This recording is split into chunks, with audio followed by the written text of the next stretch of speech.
just like looking at different fields and trying to figure out what compaction does to a specific crop in a specific season, tires do so many different things in one year. It's really hard to draw a strict comparison of this farmer to this farmer and say, well, this farmer A got 6,000 hours on this set of tires, farmer B will also, when farmer B's operation doesn't mirror farmer A's, right? So it's so difficult. Like, I don't want to be the guy to stand up there shooting a load of bull to somebody with, let's say they rode 50% of the time, their neighbor only rows 10% of the time. It's going to be dramatically different.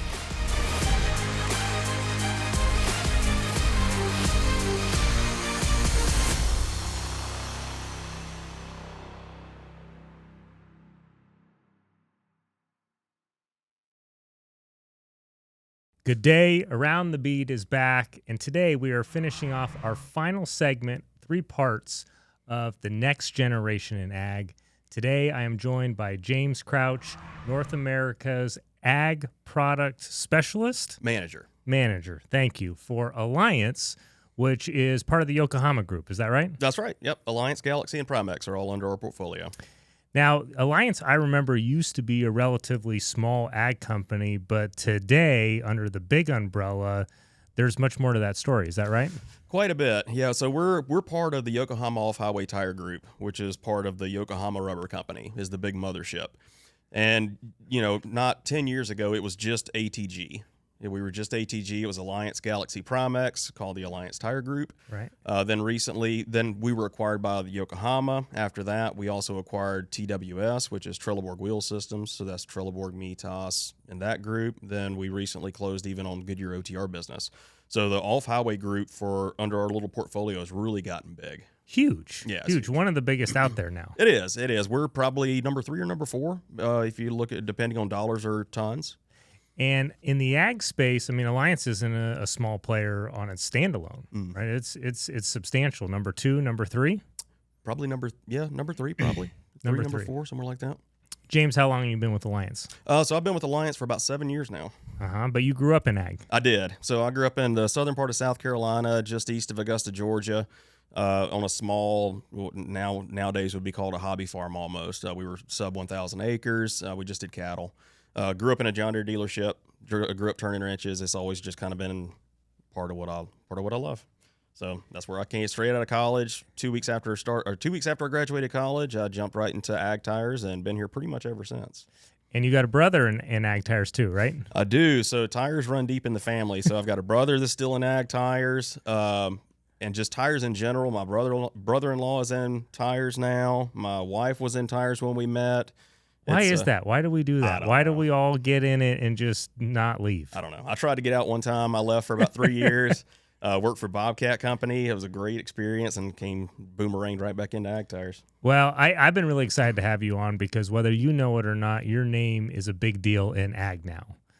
There's very few specialists out there who know the ins and outs, and a lot of the community is looking towards you for answers. So today I wanted to quiz you a little bit on VF tires and where you see that going in the marketplace. Can you tell our audience what a VF tire really is? Sure. So VF tires stands for very high flexion. So basically a VF tire can do 40% more work than a standard radial tire. If you want to look at like an evolutionary standpoint, you got bias tires, you have radial tires, and then you have IF, which was a 20% variable, and then you got VF, which is 40%. So pretty much everything's going VF now if you can. Everybody's kind of skipping IF. We evolved away from that as well over the past 5-6 years. And you can look at it 2 different ways. So either the tire can carry 40% more weight at the exact same pressure as a standard radial tire, or you could carry the same load at 40% less air pressure than a standard radial tire. So it really has 2 different utilities. You can either have a super high load carrying capacity, or you can have that really low ground compaction, or a combination of both. So we talk about ground compaction all the time in the tire world, but what does that functionally mean for a farmer? I mean, can we correlate that to yields? I mean, what are we really gaining from it? It's tough. So soil health is the big buzzword in agriculture and has been for a while, right? Soil health. Soil health. That's the overarching umbrella of what everybody's trying to do. So when you really look at whether it's tires, equipment less so, but tires, seed, fertilizer, anything, we're trying to take better care of the ground because the ground is the mechanism for generating revenue for a farmer, right? So we want to keep it. We want to keep the soil as close to its natural state as possible. when you talk about what we can do or what we know, how it translates to an actual farmer and yield and things like that, it gets really tricky because there are brands out there, there's studies out there that show anywhere between a 1% to a 75% increase in yield depending on tire pressure. But especially in this area or in the Midwest, you know that soil types change from one corner of a field to another, and they react differently to compaction. Different crops take different things, different rain patterns, and there's so many variables there. It's really hard to nail it down. So that's like my biggest critique in ag as somebody who I feel like have spent a large part of my life in it, is it still feels like hunting camp. Yeah. Right? Like it's there's not data there. It's the 270 is really flat shooting. Yeah. If you're a hunter. Yeah. And so, hey, we're going to rely on that for X amount of time, but how much does VF improve yields? What does that really mean for soil compaction? Same thing on like the Trax and LSW side, which we'll get into. But there's very little data out there on how long tires run. I mean, they're going 7, 8. Heck, Alliance's warranty is 10 years. Yeah. Right? Oh, yeah. I've never warrantied a tire that was 9 years old, but evidently I'm going to if something goes wrong now. You can. Yeah. Great.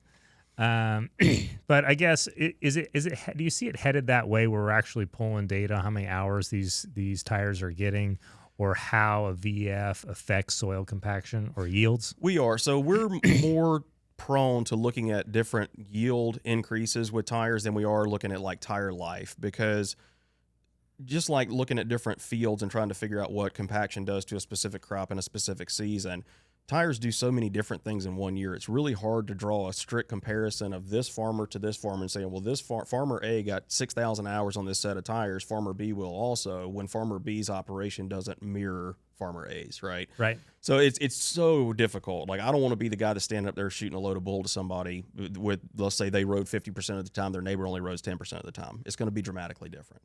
With yield, though, I will say that the only thing we know for certain when we start talking about yield and low pressure tires and things like that is that low pressure tires increase yield. How much?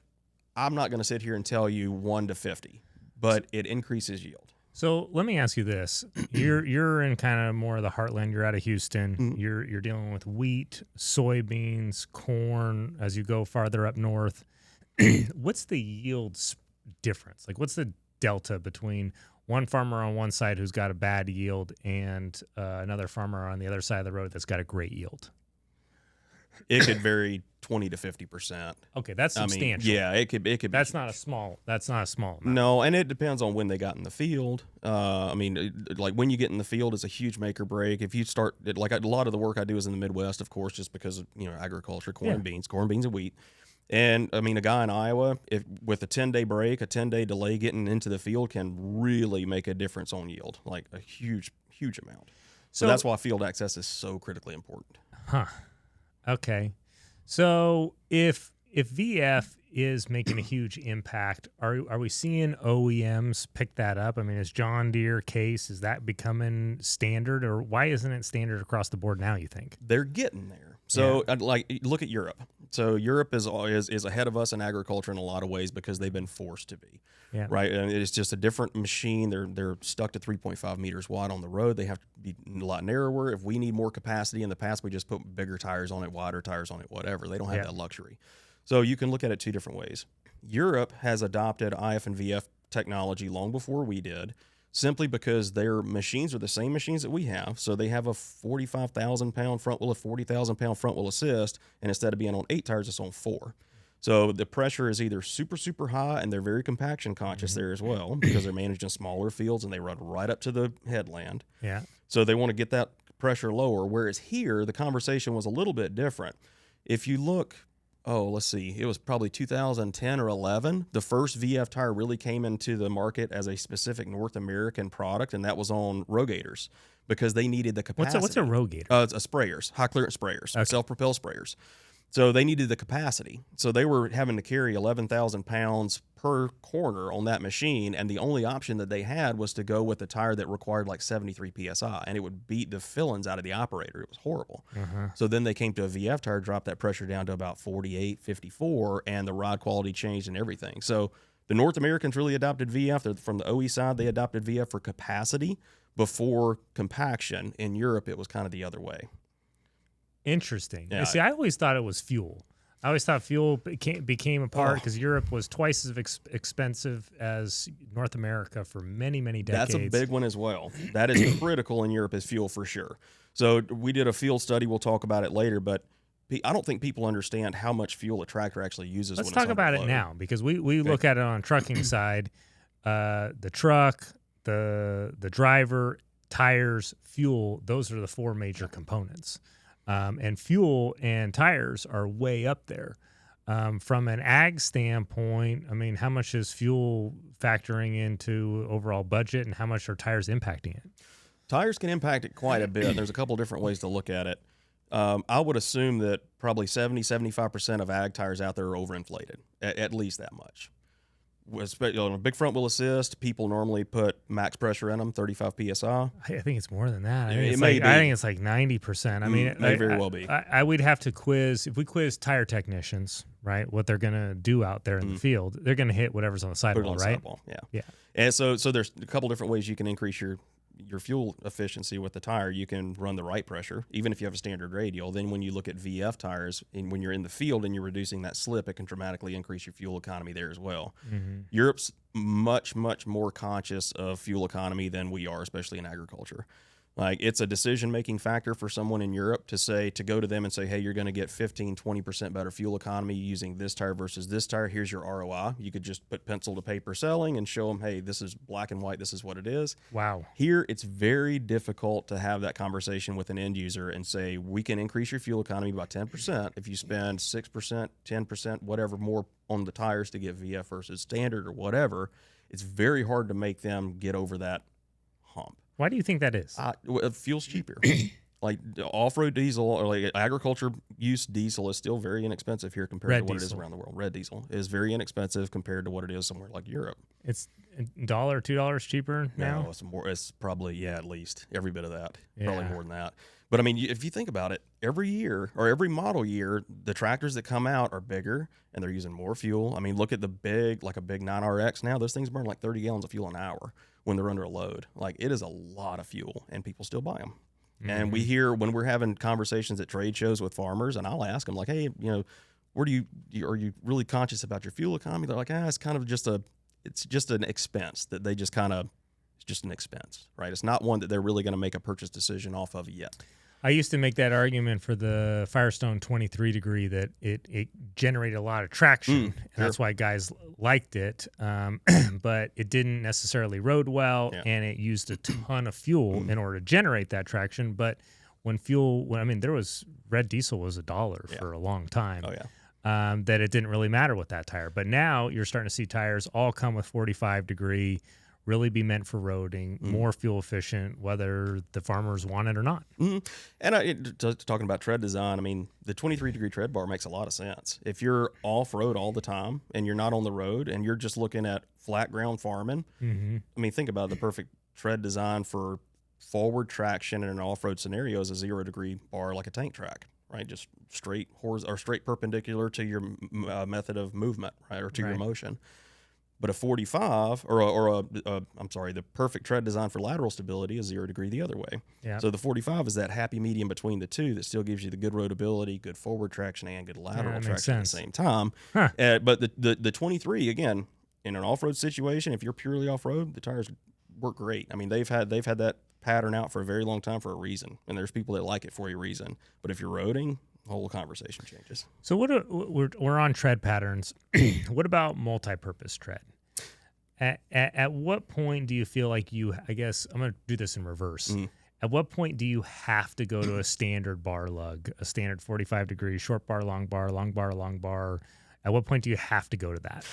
This is a really interesting topic because I feel like you see where I'm going with this. I'm doing it in reverse as opposed to say, well, when do you use a multi-purpose? If multi-purpose was the standard, when would you say, you know what, I need more traction, I got too much horsepower on the ground, I have to go to a long bar 45 degree? So the way I like to explain this one is like on the farm I grew up on, the biggest tractor we had, which I thought was the biggest thing on the planet at the time, was a John Deere 5020. Okay. 138.5 horsepower. I thought it was enormous. The rear tire size was an 18.438, which is a now front tire size on some of the Fendt tractors, right? Yeah. That tractor never left the farm. I mean, it never was on asphalt. It was either on red clay dirt road or in the field. Never. Okay. Tractors today do something dramatically different, right? I mean, I don't know how it is in California, but in the Midwest, it is very rare for two farms to touch each other where they don't have to get out on the road and travel between one farm to another. They have to road these farms. They have to road a lot, and nobody trailers anything, right? Or for the most part, nobody trailers anything. The tractor today and the tractor in 1973 that I grew up on, the tires look the same. It doesn't make any sense because the application is completely different. If you're out on the road, you don't need a long bar. It just doesn't, a chevron pattern or whatever you want to call it, a traditional looking tractor tire. It's really one of the last tread patterns that hasn't changed over time, and it doesn't make any sense because the application dramatically has. So you ask if everything that's an interesting way you painted that. I don't think I've ever heard it that way. Yeah, so I mean, if you ask like if everything was multi-purpose, if everything was a special tread design or whatever, when would you need a long bar? I don't know if you ever would find that point. Sprayers are a perfect example. So we have a tread design called the 363. It's a knobby pattern. It's built for roading. That's why we came out with the tire. I had the first misconception when we show somebody the tire. We're at a trade show. We're like, hey, you need a tire for your sprayer. Here it is. I always have two. I always have the 363 there to show them. I always have a 354, which is a traditional 45-degree bar, because that's what people want. Yeah. And I say, here's the 363. It's this weird looking tire. We built it for sprayers, custom made for applications where you're on the road a lot and all this stuff. There you look at it and they go, I don't know if that's going to have enough traction. Like, okay, well, how much traction do you really need on a sprayer? And have you ever really gotten to a situation when, number one, you should have probably skipped a day and let it dry out a little bit when you actually sank a sprayer, when you really needed that traction? I have never heard anybody come back to me that has purchased 363s come back to me and said, I wish I never would have bought them because they don't have the traction I need. Once people try it, they realize that they don't need that much traction with a sprayer, for example, but the roadability of that tire is so much better, it offsets any reduction in traction you're going to get. And I don't know if there is any. For a front wheel assist, I mean, we have a long way to go for front wheel assist tractors. I think the chevron pattern there will be long after me and you were out of this business. And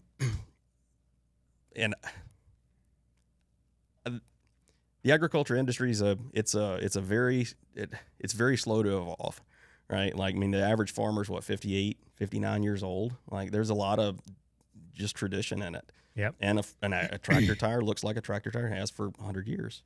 But again, the application is dramatically different. If somebody wants to get out there and try something different, we constantly try different things, and they're all very, very slow to take on. Yeah. But we have very, very little pushback once somebody gets over that hurdle and tries it.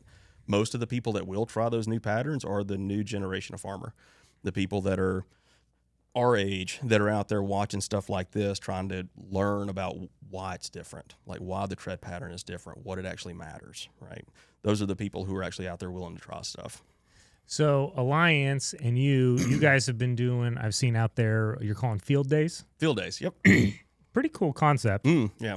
I haven't seen one in California yet, but what are you trying to do with it? So the field days, we did one this year. It was back in June, I believe. It was in Ames, Iowa. And it was really something new for us. We've done smaller stuff in the past, smaller scale, different trials in the past. What we did this year is we wanted to do something on a larger scale. We wanted to bring in retail dealers, end users, just from the area or from around the country, really, right. To see us put our tire to the test. So there was a lot of learning that we wanted to get out of it, too, just for our own internal measures. But what we did is we basically put our tire, a couple different tires that we had, against our competition in the same size, same pattern, everything like that, and just tested it, just see how they run in the field. Because you can do simulations, and that's another thing that's very difficult about ag tires.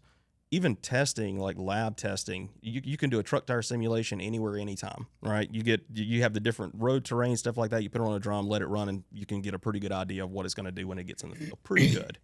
With an ag tire, so hard to get something like that. Like, we do a lot of drum testing where we'll run the tire. We have our own internal measures of what we want to see, things like that. Pretty much everybody does. But when you get them in the field, the amount of roading, the different implements you put behind it are so different, it's really hard to tag down and say, this is what you can expect out of that tire. Best way to do it, put it in a field, put something behind it, and test them side by side. In the same field, as close to it as you can possibly get, and try to remove as many variables as you can. That's what we did. We had a field 1,000-foot pass. We had, I think, 7 or 8 lanes side by side. We had a test lane. We had a return lane and a bunch of other stuff. We had a 38-foot field cultivator, 330 horsepower tractor. It was a 7R. We had it on single tires around it because dual tires on it was actually over-tired, so it was more tire than you needed. We wanted to make the tires really get down and dig. And we ran 1,000 feet. We played with it and set the depth of the cultivator enough to where it really made the tractor work without sinking it, you know. And we just tested tractive efficiency side by side and slip. We had visual measurements where, I mean, I was in the cab. We were monitoring the number of rotations versus the movement. We were making all those measurements and things like that. Just really trying to understand how we stack up against the competitors that are out there. And the feedback was really good. I mean, the goal of the whole thing was not to say that, like, we weren't out there trying to say that Alliance was going to perform 30% better than every competitor. That wasn't the goal. The goal was to prove that we could perform as good as the tier 1 guys out there and do it at a better value. And that's exactly what the numbers came out to say. But I'm going to circle back to the Alliance performance specifically, but you guys did other stuff during this field day, like pressure versus pressure, same tire, didn't you? Where you're like showing, hey, what was that? How much soil compaction was at 55 PSI versus 35? We did. So we had a couple different scenarios too when we looked specifically at soil compaction. We had the tractor that we used was with a company called AgriBrink. Yeah. So they have an aftermarket installed central inflation system. This was installed on the tractor. We looked at compaction levels, footprint size, and things like that of like a VF tire versus a standard radial tire versus a VF plus CTIS tire. Right. Like all in the same pass. And the results were pretty much what we expected them to be. Standard radial, if you use it as a base 100, I'm just making up numbers here because I can't remember. But the VF tire was 10, 20% better, whatever it was on compaction, less compaction. VF plus CTIS was even dramatically higher. Right. So the lower the pressure, the less the compaction. That was basically the story that we told ourselves. Yeah. And that's what the numbers showed. So if I was going to recommend steps for a farmer, it would be to weigh your tractor and then run it on max air pressure and then run it on the air pressure that's recommended at that weight. Yes. And in line with what you're saying, that sounds like what you guys are doing at Field Day, which would apply to any tire out there. 100%. But AgriBrink is a company I haven't really heard of, but it's CTIS, Central Tire Inflation System. There's a bunch of these that are coming out, and every tire performs better at the right air pressure. Completely. So what is AgriBrink's unique piece on CTIS that you guys use at these field days? So we'd use their system. So we use their technology. They have their own system. It's got an onboard air compressor. It ties right into the CAN bus of the tractor. I mean, you literally sit in the cab. You can push a button, air goes up. You push another button, air goes down. Right. So, and the ultimate goal of CTIS is just like you said, is to run the tire at the exact right pressure at all times, because that's the only time that tire is going to perform like we have designed it to perform, is when it's at the right air pressure. If you have too high of air pressures, you're going to have higher fuel consumption. You're going to have higher compaction because your footprint's going to be smaller. You're going to have more heat generation on the road, all this stuff. But if you get to the right air pressure, it's going to just make that tire the best it can possibly be. CTIS is the best way to do it. But to your point also, weighing the tractor, that is key. That is absolutely critical. For any farmer, they don't need to go spend $30,000 on a CTIS system or whatever. Is that what they cost? Well, they're anywhere between, you can get systems anywhere from $5,000 to $40,000. It just depends on how extravagant you want to go. Yeah. Because you can get them on implements now. You can have it all chained together, put it on the implement as well. So if you have a big like centerfold planter, you can put it on the primaries to take the pressure from 110 PSI down to 50. Yeah. I mean, you can do anything you want to. It's a playground. Right. But any farmer with any tire on any tractor can make it better by weighing it and setting the air pressure. Any of them. Well, I'll put it out there now at this point in the episode. If there's any farmers or dealers out there listening that want a field day on the West Coast, Alliance would be interested in that. Yeah, absolutely. We'd be interested in partnering and hosting on that, weighing tractors, showing air pressure, what the impact is. You can put it in the comments. You can send us or go to our website, email us. We'll set it up. Okay, so CTIS, you've used Brink. Have you used anything else? We've done some other companies in the past as well. We've played. All of them have very similar, a similar concept. It's the same concept. Where do you see that going? I mean, they're all in a pretty expensive price point. I mean, I would assume most farmers and dealers look at that and go, "I'm gonna worry about that later." Sure.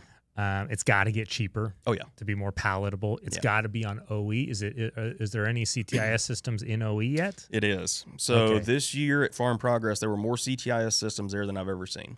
So Fendt has or AGCO has the Fendt Vario Grip.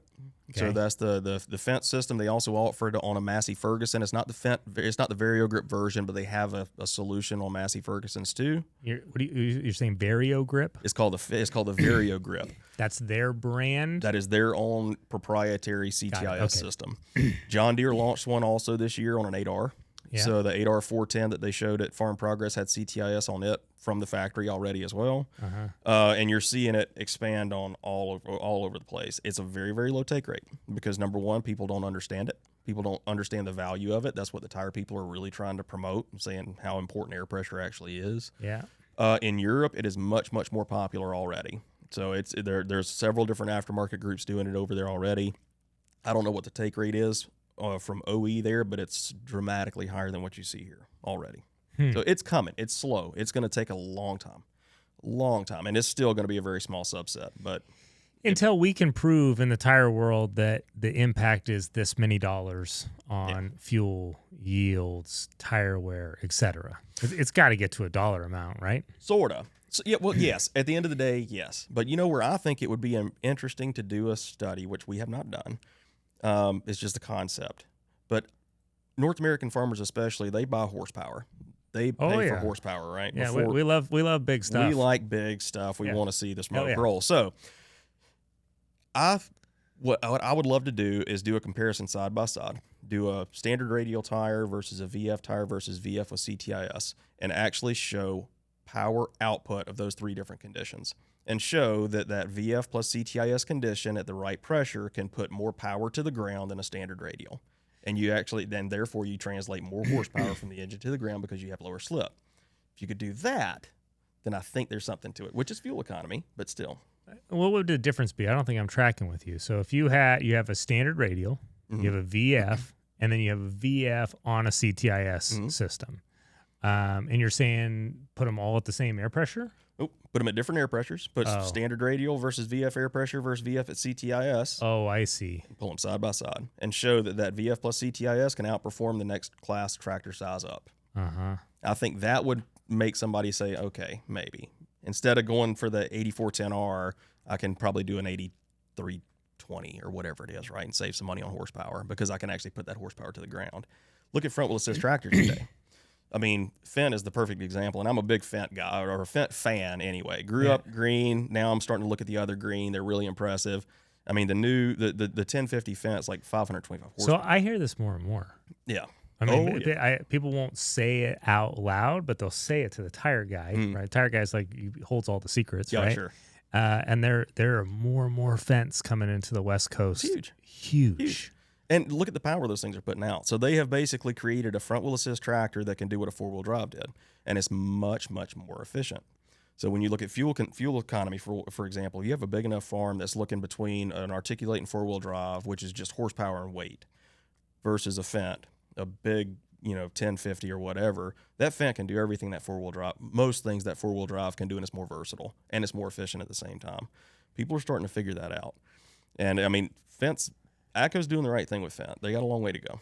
Yeah. Yeah, there's a lot of upside there, and they're getting it. They're getting it. I haven't heard a lot of detractors. No, but they're just price. Price. Service, but there are some big farms out there that are using Fendt, and it's their favorite tractor. Oh yeah, they're great. Once you figure out how to run them, they take a little bit. They're different, but once you figure out how to run those things, man, there's no going back. So Fendt has CTIS. Fendt has CTIS. John Deere has CTIS. CNH, I'm not sure. I'm not sure on the CTIS or on the CNH so far, but. I mean, what are they charging for the upgrade? I think the Deere. I asked one of the guys at Farm Progress. So an 8410R, I think it was like a $33,000 upcharge in the book. What that translates to on sticker, I'm not sure, but call it $25,000 probably. That's interesting because I always pencil this in my head, and the audience here can fact check me on that. But a track unit is going to be roughly $120K more. Oh yeah. LSWs are going to be about 50 to 60,000 more. So CTIS at 30,000, that's starting to get palatable. And you can put it on as an aftermarket solution if you want to as well. So if you have a tractor already, you don't have to get it from the factory to make CTIS work. There are aftermarket solutions out there to improve the performance of what you already have. So how hard is that to install? I mean, is that something we as tire dealers should be offering? You could. There are tire dealers that are doing it out there right now. So mostly in the Midwest. You see them in the Midwest. There's some in Canada, Eastern Canada especially, that are doing it from the aftermarket side. Let me give you a harder one. If we go out and install CTIS, what brands are going to have the most benefit?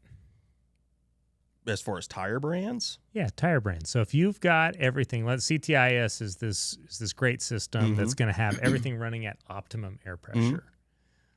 What tires win at optimum air pressure? To your point, the new Agristar 2, the Alliance, right, performs really well under optimum conditions, right? Is there any others that are going to lead the pack? I honestly don't know. I don't know if you would see anybody absolutely dramatically run away with it. You don't think so? I really don't. The competitive difference between tires is not nearly as large as it used to be. I mean, and that's what we showed at the field day. Like when we tested some big market leaders, big brands that everybody would recognize, everybody watching would recognize, and who some would have considered 10 years ago to be the best out there, hands down. And we ran right with them, if not better than. So there's just not a dramatic difference top to bottom. So I'll ask this in reverse then. If a tire's running at 10% less optimum air pressure or 10% more than optimum air pressure, it's at maximum, is that damage, that wear loss, that life loss, that performance loss equal amongst brands? Or if you put 10 brands next to each other and they're all at max air pressure as opposed to optimum, that some are going to lose more value than others? That's a good question, and I really don't know. Yeah, I you don't see where I'm really going know. with this? Yeah. Like if you had a 710 7042, what's that? A John Deere 8 Series, 9 Series, 9R, right? 710 7042. That tire is anywhere from 3,000 to 6,000, Somewhere in the ballpark. in the ballpark. And you get the ultra premium 6,000. We won't name any names, but a $6,000, the best of the best tire out there, and someone just maxes out the air pressure on it. Versus a Alliance, which is a middle of the road. The Agristar 2 is a value proposition. It's supposed to be a middle of the road price for a premium performance. That is also at the wrong air pressure, right? How much life is lost on that one or lost in performance? I still don't think you're going to see a lot of difference between the two. It's gonna be equivalent. I think so, and I don't have any data to back that up. That's just me coming right off the top of my head. So my argument, I get that position. My argument is if you buy the ultra premium and you don't take care of it, you don't have it at the optimum air pressure, then you're losing those amount of cost per hour that you put into it.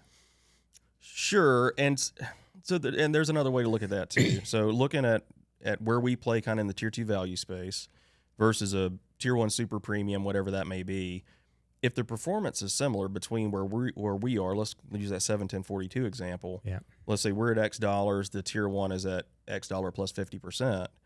But they perform very similarly. What are you actually paying for?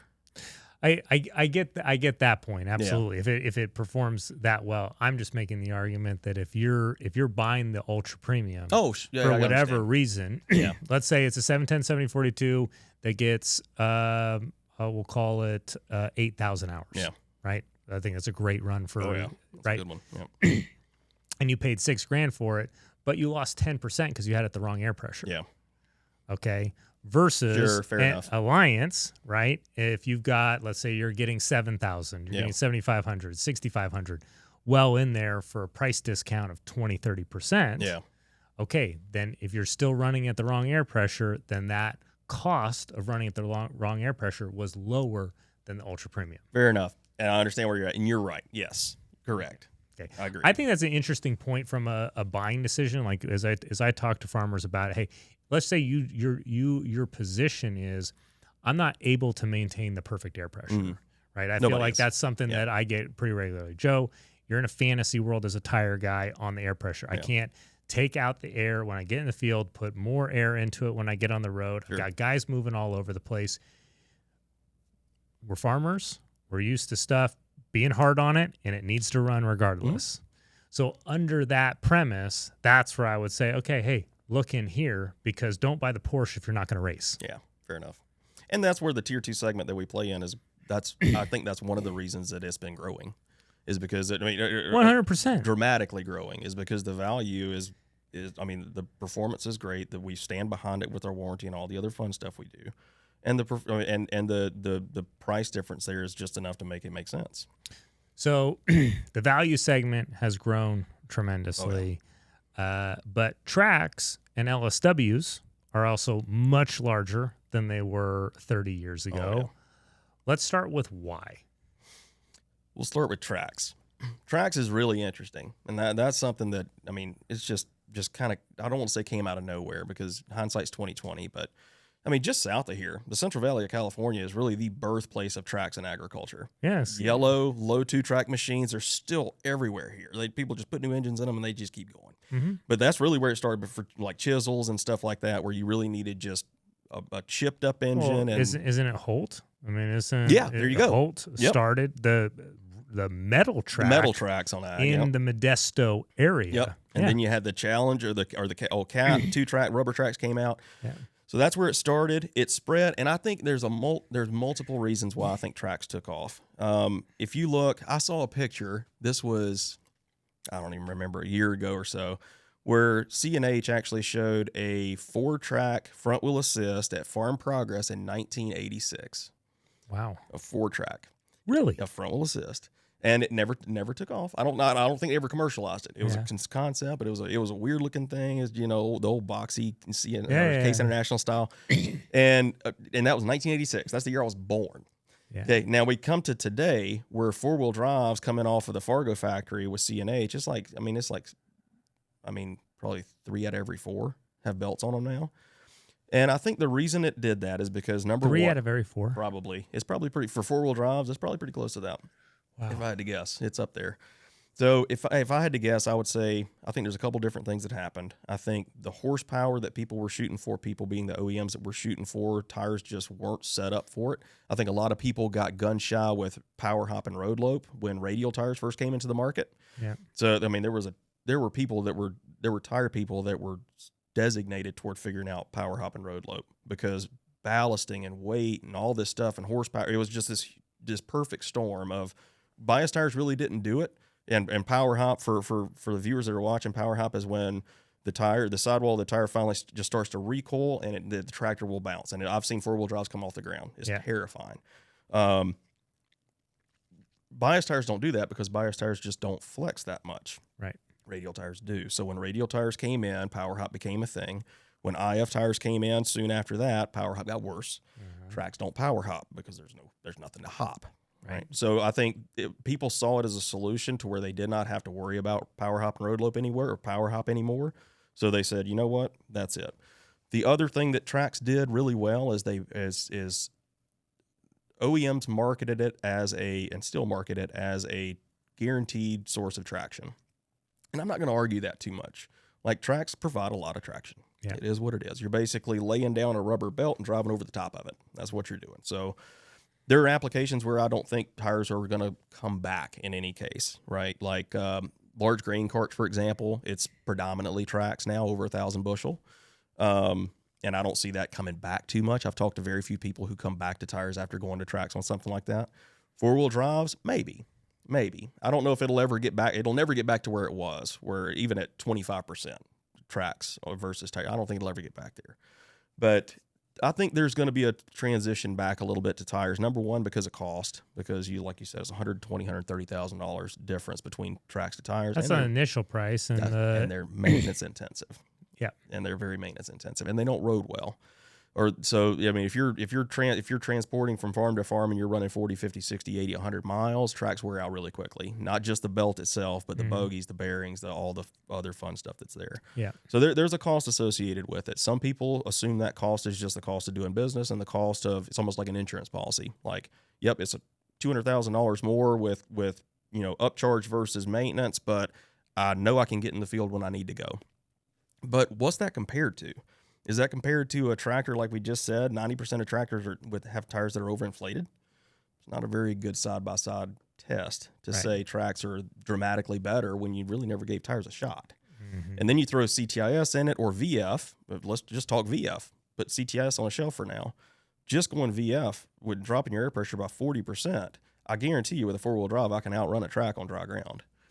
Say that one more time. So if you go like VF, if you drop, let's say you're at 12 PSI in your current machine, 4-wheel drive, and you could drop that down to 8 PSI versus a 4-track machine, I can run with it with the right air pressure. The right air pressure versus a track, tires will be just fine. Now, as the ground gets more and more wet, things like that, sure, there may be a difference there. There may start to be a little bit difference in performance. I don't know what that is. Never done it. But side by side with the right air pressure, if people give tires a shot and put the right air pressure in them, I can save them $120,000, and it'll work just fine. Not including maintenance. Not including maintenance. Okay, so tracks come to be. You've got road lope, road hop, power hop. Yep. Power hop. They needed a solution, and you're right. It did just kind of go boom. Oh, it blew up. Oh, yeah. OEM saw it on the compact side. I think that certainly played a role, right? Skid steers, mini X's, that just went. And they are very profitable from the OEM side. Hugely profitable, and they're profitable as parts, and the rest of it we won't get too much into that, but it's a big money making machine. Oh yeah. What about LSWs? LSWs had a similar time span when they got popular, but probably a little different road. How'd they get so popular? I mean, there's people out there looking for an alternative to tracks. And so if tracks are too expensive, a technology like the LSW from Goodyear, I mean, it serves that purpose, right? And hey, let's face it, they look cool. I'm not going to say they don't look cool. They look cool. They look great, yeah. Yeah, I mean, so there's people that have accepted it. We have not gone down that road. We think that a properly inflated VF tire is still a better option, and that's kind of the road we're going down. So let's talk about that a little bit, because the argument on the LSW side is that you have a narrower sidewall, so you're not going to get the power hop. Yep. You're not going to get the road lope. Yep. That's one of the reasons why it's so great. It gets more footprint on the ground. It's a super single, ultra wide, and for a farmer, for a dealer, that's easy to conceptualize. Oh, yeah. Put a big tire on, put more power to the ground, done, over with. From a VF standpoint, what's the counter argument to that? So we've done a good many footprint comparisons out there, just trying to understand the low sidewall stuff and just trying to understand where we stand. Yeah. Where VF tires have a superiority versus an LSW is LSW that sure they have a huge footprint, but it's a very wide footprint. It's not necessarily a very long footprint. Okay, I'm good. Right. I'm tracking, yeah. Because with the low sidewall technology, there's just not a lot of sidewall there to flex. The flexion in the sidewall is where you get your longer footprint. So if you do like a dual VF 480 ADR50 versus a comparative LSW product, that VF 480 ADR50 in a dual will give you a larger footprint, gross flat plate for the duals versus the single. Right. Just because you're able to drop that sidewall down, get a longer footprint, put more rubber on the ground, because not only do you have the width, you have the length. Huh. So again, there are people that like it. I'm not here to knock it. They've done very well with it. They all have their place. Yeah, they do. That I am a 100% have been on that boat for a long time.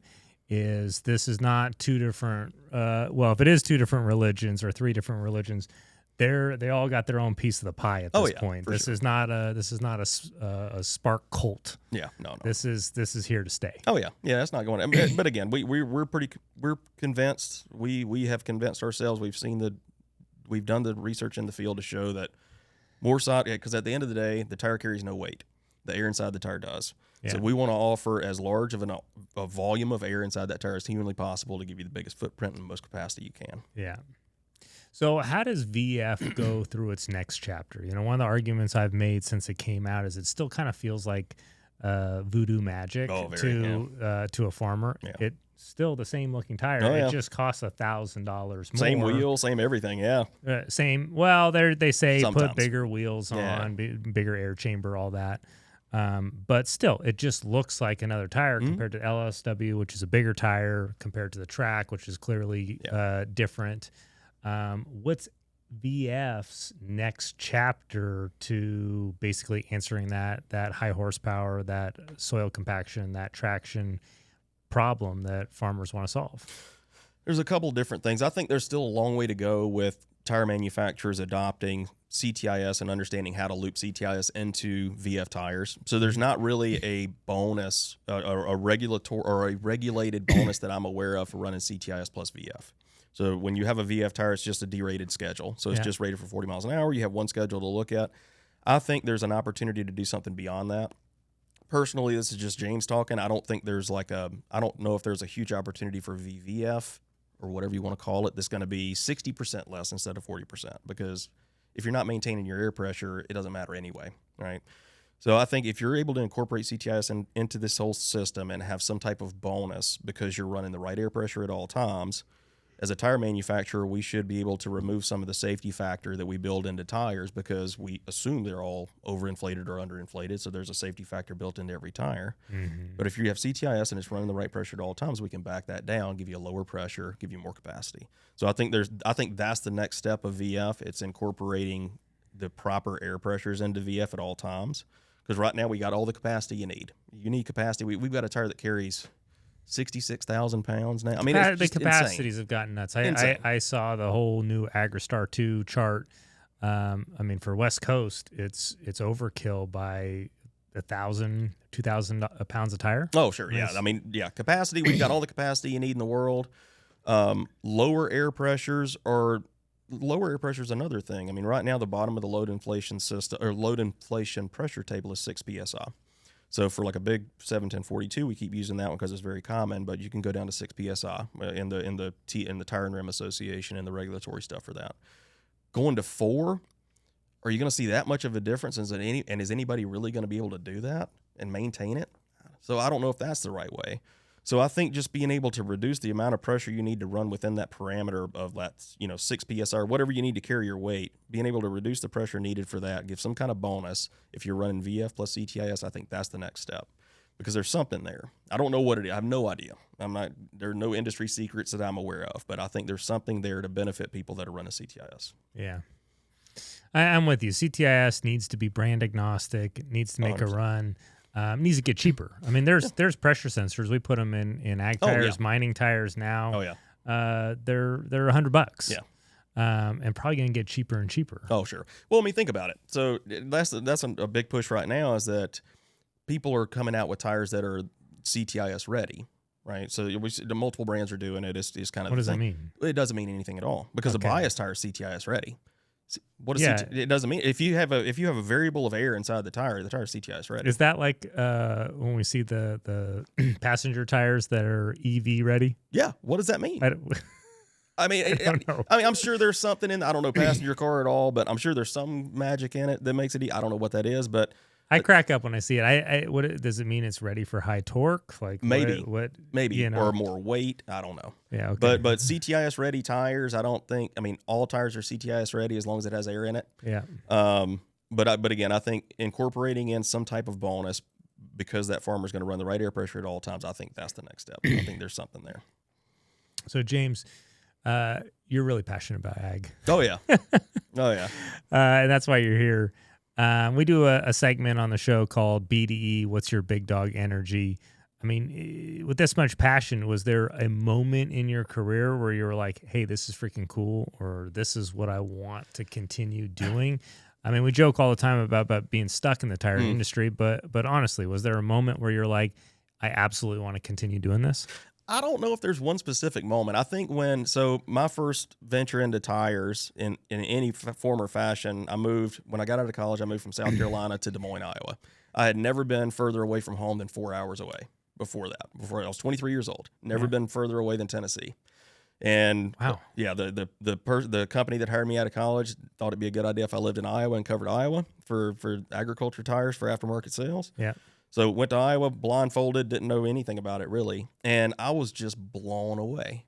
Absolutely. And still to this day, I could drive around Iowa for 10 hours during harvest, especially during harvest, and just watch equipment run. Like, especially at night. At night in Iowa, like during harvest, it looks like little spaceships out in the field, just as far as you can see. Cool. It's just dust and lights. And that just does it for me. I don't know why. And it's not necessarily a tire thing. It's just an agriculture thing. I just want agriculture to be something that is close to what I'm doing and like my daily activity, and tires just happen to be my avenue for it. So I don't know. There's not, and something else I really enjoy that every year when it comes around, it's just a headache and I dread it. But something simple like Farm Progress. So the Farm Progress show, it's like an ag nerd's paradise. And I am a pure ag nerd. It is an ag nerd's paradise. Like, I enjoy that show so much. I've been to 15 in a row, and I love it. And like, that's something that just drives me. Like, I love going to those things and just seeing what everybody's doing. I need to go next year. Have you've been to World Ag Expo? Oh yeah, and that's something I've been to for, I guess it's now 20 plus years. Yeah. And I love it. Much of it doesn't change, but a few things change. And as you talk about with ag and farming, I mean, that's the nature of things, right? And so if there's something new, it's relatively significant. Yeah. And you're testing to see whether it's going to be there next year. Is it going to gain traction? Are there going to be 2 tractors or 4 pieces of equipment next year with it? That's the cool thing, is being able to watch the trends. All right. So in 2010, I went to my first Farm Progress. Like, there was a track machine there and everybody was just staring at it, taking pictures of it. Yeah. Now they're everywhere.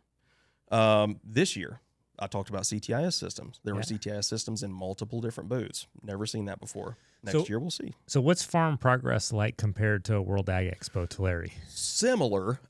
So the Tulare show is much more, of course, just because of the region it's in, much more specialty crops, things like that. So you see smaller machines, more specialized applications. You see a lot more hay, a lot more forage, stuff like that. When you go to, so next year, the Farm Progress show will be in Boone, Iowa, so central Iowa. It alternates from Boone to Decatur, Illinois every year. It bounces back and forth. I didn't know that. Yeah, 2 fixed sites that they finally paved, and I'm very glad of that. But those shows are more about, like, it's bigger lots, bigger machinery, and it's more consistency from booth to booth. Like, I like going to the Tulare show because every booth you walk to, they're talking about something different. Like, they're talking about a different crop or a different process or a different whatever. I mean, there's just so much. We do everything in here. It's so incredible. Like, there's so much variety. With Farm Progress, it's corn, beans, and wheat. That's it. It's corn, beans, and wheat. Even the difference between like Farm Progress and Husker Harvest, which is in Nebraska, and it's 2 weeks after Farm Progress every year. Those 2 shows are dramatically different. You go to Nebraska, it's all about pivot irrigation, cattle, row crop as well. But Farm Progress show in Iowa or Illinois, it is corn, beans, and wheat. That's it. Big stuff, big booths, big attendance. This year was one of the better years I've seen. And it's kind of a tough year for ag. It is, and I was really surprised. So what I was preparing myself internally to say, hey, if we have an off year, like, it's going to be fun because, just uncertainty out there in the markets. The commodity markets have been stagnant for a very long time. All the news is very difficult for agriculture right now, for the most part. I mean, it's just difficult right now. Things are difficult. There's a lot of uncertainty out there, and uncertainty is never good for any market, but especially agriculture. So I wasn't expecting a big show, but we had more people than I've seen in the last 5 years. I can't tie it to one thing, but we had a very, very good show. Tulare was pretty decent this year too, and I was surprised by that. Yeah, I can't explain it, but I don't know. Yeah, we had great conversations. I mean, I think from the tire person's perspective, it was a good year because people are holding onto their equipment a lot or longer than they used to. So instead of a 1 year, 2 year, 3 year cycle, they're holding on to it for 4 or 5. So that creates an opportunity for a tire replacement at some point on the first owner or the second owner. What is the average hold time of the piece of equipment? It depends. Big front wheel assist, 3 to 5 years. Really? Yeah, and they'll flip it and somebody else gets it. Normally the second owner that gets it is probably pretty local. They'll stay local. They'll flip it to somebody within the area, and then after that it kind of trickles down. What about four-wheel drive? 4-wheel drive, they probably hang on to a little bit longer. I don't know for certain because they just get less hours on them too. So, a front wheel assist is kind of the do-it-all. It's the Swiss Army knife of the farm, so it's going to do kind of everything. Yeah. 4-wheel drive, it's going to rip. It's going to pull a planter in some cases, but it's not going to get too many hours, so you can probably hang on to it. Huh. And it's a bigger check to right. Much bigger check to right. Yeah, I'm sure there's some data out there on that, on how long they keep them. I'm sure. I don't know what it is, but I know front wheel assist is normally the first. That's the thing that gets flipped pretty quickly. Yeah. But people are hanging on to them more. So. Equipment-wise, you got any predictions for the next 5-10 years? Ooh, I don't know. Speed is always the thing that concerns me. Like as a Yeah. tire guy, Uh-huh. like every time I sit down with an OEM, because that's one of the parts of my job I really do enjoy. You talk about the big dog energy, like going and sitting down with my counterpart at an OEM always excites me because I'm like, hey, tell me what to do. Like, what are you guys wanting to do? Because I need to start Yeah. working on something to satisfy it like yesterday. Right? Love that. And they- that's a part of what you do, right? It is. So I'm supposed to have a crystal ball and look into the future, understand what the trends and the demands are going to be of tomorrow's farmer, and start working on that product today, And and you- have enough data to back it up. And you guys just built the largest farm tire? We did. We built the largest farm tire in the world by volume. Uh-huh. So it is a IF 1445 R42. Uh-huh. It's massive, 92 inches But tall. we can't call it LSW. No, it's got a big sidewall to it. So it's a Yeah. 45 aspect or aspect ratio. So the sidewall's super tall. Yeah. 207, I think, load index. So it'll carry about 66,000. And that was an OE request? That was. So we worked with our partners at J&M Grain Carts for that one. They wanted to Oh, build yeah. they wanted to build a grain cart. This thing was like 2,200 bushels, single axle. Yeah. They wanted to build one that would compete with a track because of the people that are price conscious. So they wanted to have a more economical solution for somebody who wanted a giant cart on a track. And that thing is impressive. Like the cart and the tire together, like we literally modeled the tire, they built the cart around it. And it's just massive. It's huge. 400 horsepower minimum pull. I mean, it's huge. So is that where you think it's going? I mean, I interrupted you, but what's coming next in equipment, and how does it relate to tires? The only thing consistent with equipment is that they're getting bigger. They're getting heavier. They're getting heavier. They're getting more powerful. That's the only thing that's consistent. Who can we talked about this on the Yeah. way on earlier today. I mean, who can afford a $1.5 million cotton picker anymore? Oh, cotton. I mean, there's a lot of consolidation in agriculture too. So if you look at, I mean, the family farm is still very alive and well in North America for sure. Yeah. But there is consolidation out there where people are selling out. Like a farmer that has 500-600 acres, I don't know how long they're going to hang on. And the other dynamic that you see is the next generation doesn't always want to come back to the middle of Kansas and take over the family farm. They want to go. They go to college and they stay where they go to college. They want to do something else because farming's hard. Yeah. And farming is very hard and it's risky. And so the first generation or the previous generation sells it off. So there's a lot of that happening. With that comes buying power. Yeah. And with all that though, I mean, the only true trend is bigger and heavier. And then I think at some point, well, you know what though? If you really think about it, I think at some point it's going to kind of taper back down. This is just me looking in my crystal ball. Yeah. Because autonomy's coming around, right? I mean, autonomy, like there were tractors especially in this area, there were tractors at Farm Progress pulling grain carts with nobody in them. Mm-hmm. I mean, this stuff's been out for years. It's just being validated, tested, and going through all the red tape now. Electrification has its area too, especially in this market. Yeah. When you look at like vineyards, things like that, where they want zero emissions and all that. Yeah. The Monarchs. Monarch, yeah, there's a couple. I mean, that makes perfect sense. Yeah. But if you have an autonomous machine that can run 24 hours a day by itself, if it needs to, why does it need to be 900 horsepower and pull something behind it that's 100 feet wide? Because that's all about being efficient, right? That's all about being efficient with time, things like that. The argument: less horsepower can run 24/7 With smaller equipment, be be at more the efficient. optimum RPMs the whole time. Be more efficient overall. So instead of having one 900 horsepower tractor, maybe you have 6 tractors that are 125 horsepower that do the same work, and it does it more efficiently. So maybe there's that. I think the electrification idea is always interesting too. I don't know how it's going to do long term really with ag, but it turns the farm into more of a hive. All right, so you'd have like a central station where they would charge, refill, and then the little machines would just kind of go back and forth. They would be a lot smaller. They'd be a lot more efficient. They'd be a lot more environmentally friendly. Yeah. So they could do that. There's a lot of change coming. It would change a lot, and if it's going to happen, it's going to happen out here in California. Here first, for sure. It could change dealer-farmer relationships because they could run entire leasing maintenance programs. You don't touch anything. Yep. We set up the power station. We set up the autonomous routes. Done, over with. Yeah, think about them. I mean, yeah, setting up a fleet.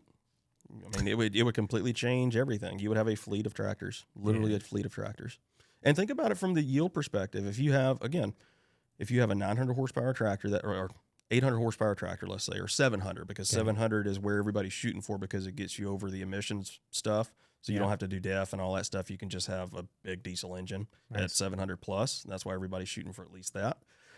So if you have 700 horsepower tractor, 105 pounds per PTO horsepower, that tractor is going to weigh 72,000 pounds ish, somewhere in that ballpark. 72, 75,000 pounds, call it whatever. Why do you need a 75,000 pound tractor on your field if you can have a tractor at 100 horsepower that weighs 10,000 pounds? So your compaction argument really flips it on its head too. So instead of having all the compaction of that giant tractor, you have smaller tractors that barely do any compaction damage at all, and your yield increases. Yeah. There's an argument there. Yeah. Which means tires would need to run 24/7. Mm-hmm. But you think about it too. Now, instead of tires focusing on more capacity, more life, or more capacity mainly, lower pressures and all this stuff, the tires for those smaller tractors like Monarch's electric tractor, they're already out there. Yeah. I mean, and they don't need a ton of capacity anymore. No, it's not capacity. You need probably heat buildup, heat resistance, and life. And tread life. Yeah. Changes the whole argument. Yeah. Huh. Okay.